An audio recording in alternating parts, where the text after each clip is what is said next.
जय श्री हरि विष्णु। आपके अपने यूट्यूब चैनल जय सनातनी में फिर से स्वागत है। भगवान भोले भंडारी सब पे अपनी कृपा बनाए रखें।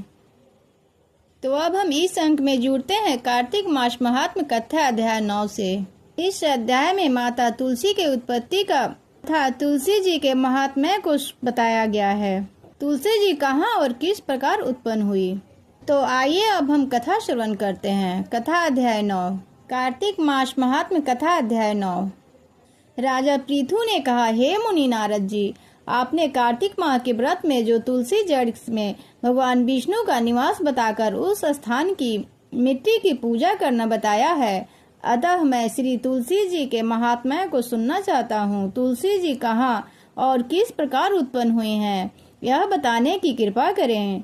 नारद जी बोले, हे राजन, अब आप तुलसी जी की महत्ता तथा उनके जन्म का प्राचीन इतिहास ध्यान पूर्वक सुनिए। एक बार देवगुरु बृहस्पति और देवराज इंद्र भगवान शंकर का दर्शन करने कैलाश पर्वत की ओर चले। तब भगवान शंकर ने अपने भक्तों की परीक्षा लेने के लिए जटाधारी दिगंबर का रूप धारण कर उन दोनों के मार्ग में अवरोध उत्पन्न किया।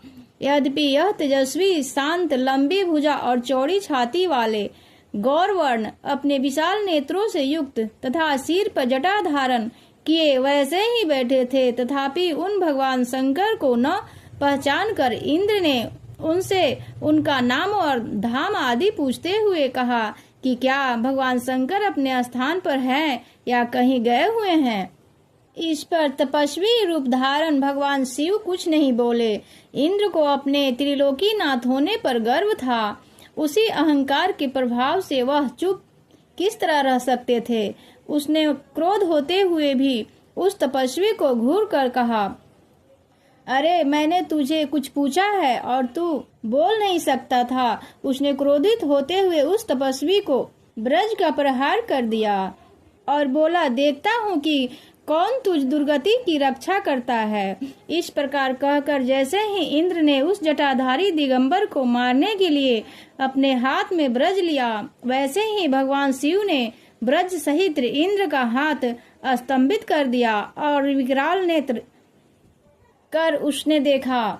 उस समय ऐसा प्रतीत हो रहा था कि वह दिगंबर प्रज्वलित हो उठा है, वह अपने तेज से जला देगा। भुजाएं स्तंभित होने के कारण इंद्र दुखी होने के साथ साथ अत्यंत कुपित भी हो गए, परंतु उस जटाधारी दिगंबर को प्रज्वलित देखकर बृहस्पति जी ने उन्हें भगवान शंकर जानकर प्रणाम किया और दंडौत किया, उनकी स्तुति करने लगे।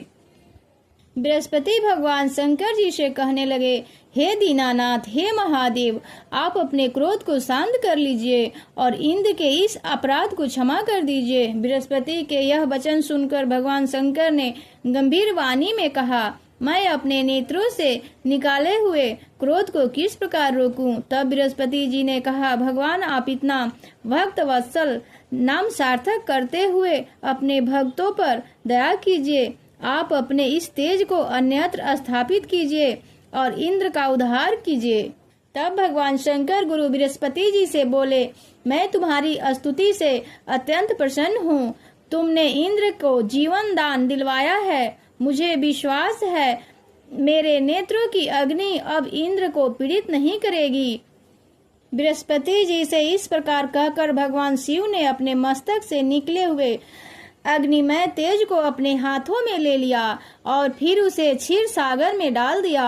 तत्पश्चात भगवान शंकर अंतर्ध्यान हो गए। इस प्रकार जिसको जो जानने की कामना थी उसे जानकर इंद्र तथा बृहस्पति अपने अपने स्थान पर चले गए।